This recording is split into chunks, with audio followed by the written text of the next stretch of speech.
Selamat datang di channel Ye Chen Ping Mania. Terima kasih pada Tuan Rahim Awang yang kembali gabung dan berlangganan di channel Ye Chen Ping Mania. Semoga dilancarkan rezekinya dan diberikan umur panjang yang penuh keberkahan. Terima kasih kepada semuanya yang sudah like dan subscribe. Semoga selalu diberikan kesehatan dan kesuksesan. Penguasa Istana Naga Langit bab 4587 sampai bab 4589. Semua masalah akan diperbaiki dalam beberapa hari. Aku datang kepadamu untuk membicarakan masalah batu peri, bukan untuk hal lain.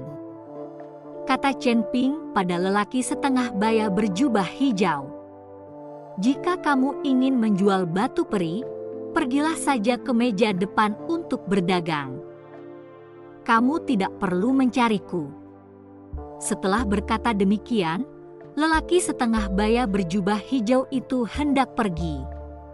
Dapat dilihat bahwa dia benar-benar ingin menggambar garis antara dirinya dan Chen Ping dan tidak ingin melihat Chen Ping lagi. Lagi pula, apa yang mereka lakukan bisa membuat mereka kehilangan kepala, dan seluruh klan mereka bisa terbunuh. Saya tidak menjual, saya membeli. Chen Ping mengatakan. Beli batu peri? Pria paruh baya berjubah hijau itu tertegun, lalu berkata, saya membeli batu peri di sini, bukan menjualnya. Jika Anda ingin membeli batu peri, pergilah keluar kota binatang. Jika Anda membeli batu peri secara pribadi di kota binatang, Anda akan ditangkap dan dipenjara. Chen Ping tidak mengatakan apa-apa, tetapi mengeluarkan sekantong koin roh emas ungu dan melemparkannya di depan pria paruh baya berjubah hijau. Ini simpananku. Aku butuh banyak batu peri. Chen Ping berkata. Pria paruh baya berjubah hijau itu melirik koin roh emas ungu itu. Meskipun matanya bersinar dengan emas, dia masih menggelengkan kepalanya dan berkata, sudah kubilang, kami tidak akan menjualnya, tidak peduli berapa banyak uang yang kau tawarkan, Paman Qian memintaku untuk datang. Chen Ping menyebut Paman Qian. Uang kuno. Pria paruh baya berjubah hijau itu mengerutkan kening. Mengapa orang ini menceritakan semuanya kepada orang lain? Dia tidak punya integritas. Saat ini aku tidak punya batu peri untuk dijual kepadamu. Tumpukan batu peri yang kubeli sudah kuserahkan ke istana penguasa kota. Chen Ping melihat lelaki paruh baya berjubah hijau. Orang ini jelas tidak ingin berbisnis dengannya. Jika kau tidak ingin menjualnya, lupakan saja. Aku akan mencari orang lain untuk membelinya. Jika aku ketahuan, aku akan mengkhianati kalian semua. Chen Ping mengambil koin roh emas ungunya dan bersiap untuk pergi. Ketika lelaki setengah baya berjubah hijau mendengar ini, dia segera menghentikan Chen Ping dan berkata tanpa daya, Daoyo, kita bisa membicarakannya. Apa yang sedang kamu lakukan? Jika kau mengkhianati kami, kau juga akan dibunuh. Kenapa repot-repot? Saya tidak takut. Hal terburuk yang bisa terjadi pada saya adalah saya akan mati. Namun, Anda akan membunuh ke-9 generasi klan Anda. Chen Ping mengancam lelaki setengah baya berjubah hijau. Jangan main-main, aku hanya berbicara santai tadi. Kau hanya menginginkan batu peri, jadi aku akan memberikannya padamu. Katakan saja berapa banyak yang kau inginkan. Pria paruh baya berjubah hijau itu ketakutan dan mulai mencoba menyenangkan Chen Ping. Saya ingin batu peri sebanyak mungkin. Saya bisa memberi Anda harga tertinggi. Saya pasti akan membiarkan Anda mendapat untung darinya. Chen Ping setelah berkata demikian, dia melemparkan kantong berisi koin roh emas ungu ke tangan pria paruh baya berjubah hijau. Tidak masalah, aku akan membantumu membelinya, tapi mungkin akan memakan waktu sedikit lebih lama. Lagi pula, aku punya pekerjaan yang harus dilaporkan ke istana Tuan Kota. Pria paruh baya berjubah hijau berkata, "Tidak apa-apa, aku bisa menunggu." Chen Ping tahu bahwa ia tidak akan meninggalkan Beast City untuk saat ini, jadi tidak apa-apa untuk menunggu sebentar. Rekan Taois, karena kita bekerja sama, kita harus jujur satu sama lain. Nama saya Liu Zhongnan, dan saya adalah penjaga toko di toko pembelian ini, yang dianggap sebagai kantor semi publik. Pria paruh baya berjubah hijau mengikuti Chen Ping dan memperkenalkan dirinya. "Nama saya Chen Ping." Chen Ping mengulurkan tangannya dan berjabat tangan dengan Liu Zhongnan. "Rekan Taois Liu, berapa banyak toko yang membeli batu peri di seluruh kota binatang buas? Bukankah kamu dianggap sebagai anggota istana Tuan Kota?" Chen Ping bertanya. "Mungkin ada lebih dari 10 toko pembelian reguler di seluruh kota binatang buas. Aku hanya bertanggung jawab setengah anggota dari istana Tuan Kota. Aku membantu istana Tuan Kota mengumpulkan batu peri, tetapi istana Tuan Kota tidak memberiku sumber daya apapun. Sekarang aku bekerja di mensian Tuan Kota secara cuma-cuma, tapi ada satu keuntungan, yaitu aku bisa beroperasi secara rahasia dan mencegat beberapa batu peri sendiri. Jika ada biksu yang diam-diam membeli batu peri, mereka akan ditangkap dan dijebloskan ke penjara." Liu Zhongnan menjelaskan secara rinci. Mendengar Liu Zhongnan menyebut-nyebut penjara, Chen Ping teringat pohon kuno yang menjulang tinggi di penjara itu, jadi dia bertanya dengan rasa ingin tahu, "Rekan Taois Liu, kamu sudah lama berada di kota binatang buas. Tahukah kamu mengapa ada pohon kuno yang menjulang tinggi di tengah penjara? Dan akar pohon tumbuh rumit di dalam sel. Mengapa penjara tidak pindah ke lokasi lain?" Terima kasih masih menyimak channel Ye Chen Ping Mania. Apakah kamu pernah ke penjara? Kapan kamu pergi dan apa yang kamu lakukan di sana? Liu Zhongnan tahu bahwa Chen Ping itu berasal dari dunia luar dan tidak ada hubungannya dengan Beast City. Dia tidak mengerti mengapa dia pergi ke penjara. "Seorang teman saya punya saudara laki-laki yang dipenjara, jadi saya pergi untuk melihatnya." Chen Ping menjelaskan. Penjara itu, Liu Zhongnan baru saja membuka mulutnya, tetapi tiba-tiba berhenti bicara. Ia kemudian melihat sekeliling dan berkata, "Ini bukan tempat untuk bicara. Aku akan mengajakmu ke restoran supaya kita bisa makan dan ngobrol." Chen Ping mengangguk dan berkata, Oke." Chen Ping tahu, mungkin ada pengawasan di toko pembelian ini, atau orang itu berasal dari istana Tuan Kota. Jadi Liu Zhongnan tidak terlalu leluasa di sini. Chen Ping mengikuti Liu Zhongnan, mereka keluar ruangan, keduanya tersenyum. "Karena kami telah memilih untuk bekerja sama dan kedua belah pihak saling menguntungkan, tentu saja semua orang senang. Adik kecil, pergilah ke penginapan dan tunggu aku. Aku akan melakukan sesuatu dan melihat apakah aku bisa menyelamatkan saudaramu." Chen Ping berkata kepada si adik bungsu. Ketika adik bungsu mendengar bahwa Chen Ping sedang mencoba mencari cara untuk menyelamatkan kakaknya, dia menjadi sangat gembira. "Baiklah, aku akan menunggumu di penginapan." Adik bungsunya mengangguk. Setelah adik bungsunya pergi, Liu Zhongnan menatapnya dari belakang, lalu tersenyum dan berkata, "Rekan Taois Chen sangat beruntung. Menurut analisisku, gadis ini seharusnya masih perawan." Rekan Taois Liu, berhentilah bercanda. Ayo pergi. Chen Ping terdiam sejenak. Siapakah Liu Zhongnan ini?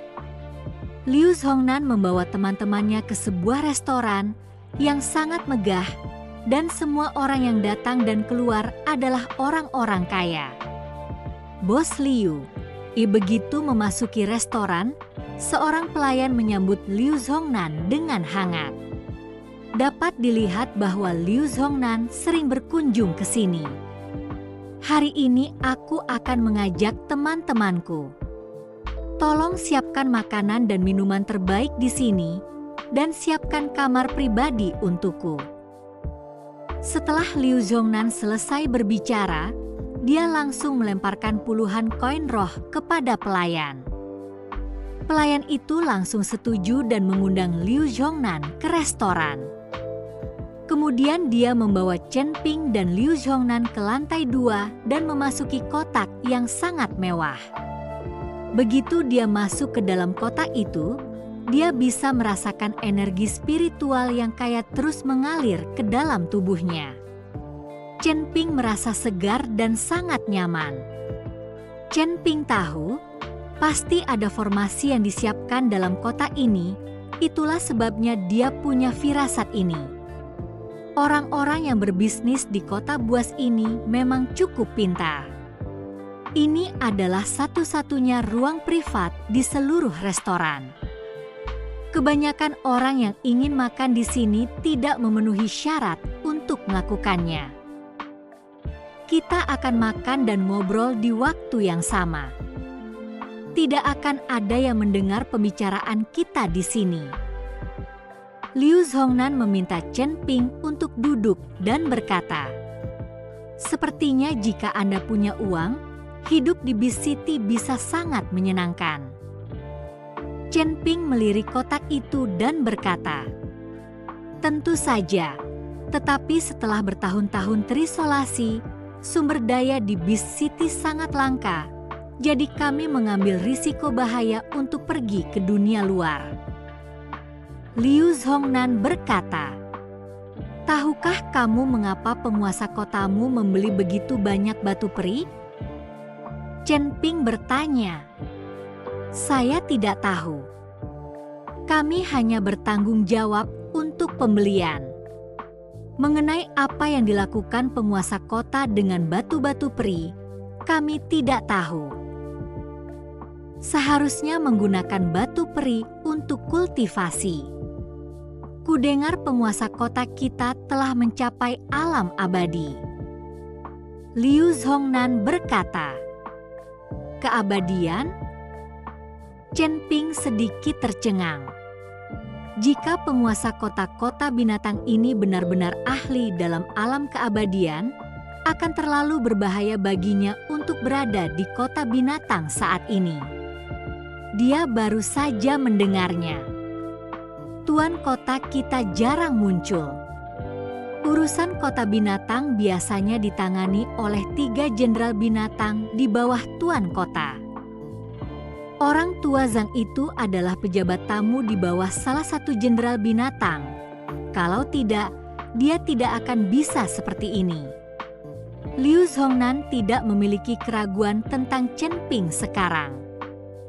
Terima kasih masih menyimak channel Ye Chen Ping Mania. Aku baru saja bertanya kepadamu tentang pohon kuno di penjara. Chen Ping juga ingin bertanya kepada Liu Zhongnan tentang pohon kuno di penjara. Dia selalu merasa ada yang salah dengan pohon kuno itu. Namun sebelum dia bisa menyelesaikan kata-katanya, pertengkaran terjadi di luar pintu. "Tuan Qiu, benar-benar ada tamu di dalam kotak Tianzi. Bagaimana kalau saya yang mengatur kotak Dizi untuk Anda? Persetan denganmu, aku ingin kotak paling atas, siapapun yang ada di sana, suruh dia keluar." Segera setelah itu, pintu kotak Tianzi ditendang hingga terbuka. Beberapa biksu muda masuk, diikuti oleh pelayan yang tampak tak berdaya. Para biksu muda ini semuanya berpakaian bagus dan tampak seperti berasal dari keluarga kaya. Terutama pemuda yang memimpin, memegang kipas lipat dan tampak sombong. Saya penasaran siapa yang ada di dalam kotak Tianzi. Ternyata itu adalah Bos Liu. Biksu muda yang memimpin melihat Liu Zongnan dan berkata dengan dingin, "Ini Tuan Qiu. Aku heran kenapa kamu ingin sekali makan di sini hari ini." Liu Zongnan segera berdiri dan berkata kepada Tuan Qiu, "Saya datang ke sini bersama beberapa teman hari ini. Kami hanya suka kotak Tianzi ini. Kami berharap Bos Liu dapat memberi kami tempat duduk." Tuan Qiu berkata pada Liu Zongnan. Meski kata-katanya cukup sopan, ada nada memerintah dalam ucapannya. "Tuan Qiu, saya hanya mengobrol dengan teman-teman saya. Saya tidak akan tinggal lama. Anda bisa." Sebelum Liu Zongnan selesai berbicara, seorang kultivator di belakang Tuan Qiu mendengus dingin dan berkata, "Tuan Liu, Saudara Qiu meminta Anda keluar karena dia sedang memberimu muka. Jangan berpikir Anda hebat hanya karena Anda mengumpulkan batu roh abadi untuk rumah Tuan Kota. Jika kamu membuat kakak Qiu marah, aku akan menamparmu beberapa kali dan kemudian menyuruhmu keluar." Wajah Liu Zongnan menjadi gelap dan dia mengerutkan kening. Sangat memalukan bahwa dia tidak ditakuti oleh seorang pemuda di depan semua orang. "Menurutmu siapa dirimu? Ini kota binatang buas. Siapapun yang berani menggunakan auranya untuk menyerang akan ditangkap dan dijebloskan ke penjara." Liu Zongnan berkata, "Benar-benar lelucon. Bahkan jika Saudara Qiu menamparmu 2 kali, apakah menurutmu ada yang berani menangkapnya dan memenjarakannya?" Pemuda itu menyeringai dan berkata, "Bos Liu, apakah menurutmu jika aku menamparmu beberapa kali, aku akan ditangkap?" Tuan Qiu berjalan tepat di depan Liu Zongnan dan bertanya dengan arogan.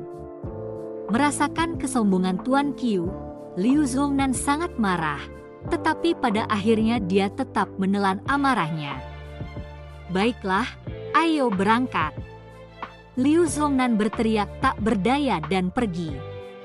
Dan Guru Qiu beserta yang lainnya duduk di ruang pribadi Tianzi dengan gaya yang angkuh.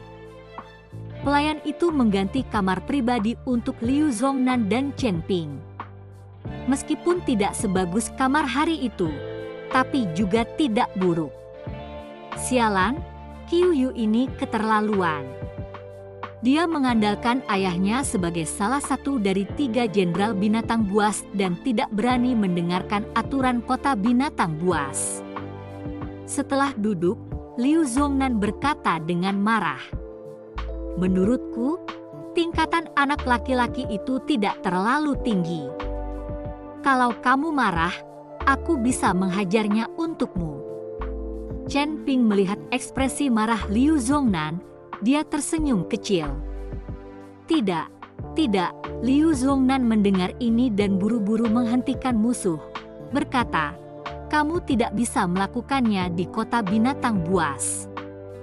Jika kamu tertangkap dan dijebloskan ke penjara, kamu akan mati. Itu hanya 2 tamparan. Bisakah kamu menjatuhkan hukuman mati padanya?" Chen Ping tidak peduli. "Anda tidak akan dihukum mati, tetapi begitu Anda masuk penjara, akan sulit untuk keluar. Tidak akan lama sebelum mereka menghisap Anda sampai kering dan mati."